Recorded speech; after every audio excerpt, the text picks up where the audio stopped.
இலக்கிய செல்வர் என்று போற்றப்பட்ட குமரி ஆனந்தன். குமரி ஆனந்தன் என்று சொன்னால் சிறப்பான ஒரு பேச்சாளர், இலக்கியவாதி, அரசியல்வாதி, முன்னாள் காங்கிரஸ் பேரியக்கத்தினுடைய தமிழ் மாநிலத்தினுடைய தலைவர்,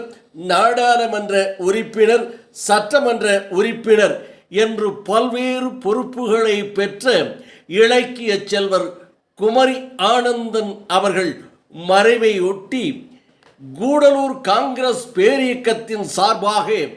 கூடலூர் நகரமன்றத்தினுடைய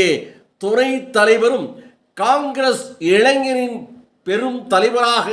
இன்றைக்கு கூடலூர் பகுதியிலே திகழ்ந்து கொண்டிருக்கின்ற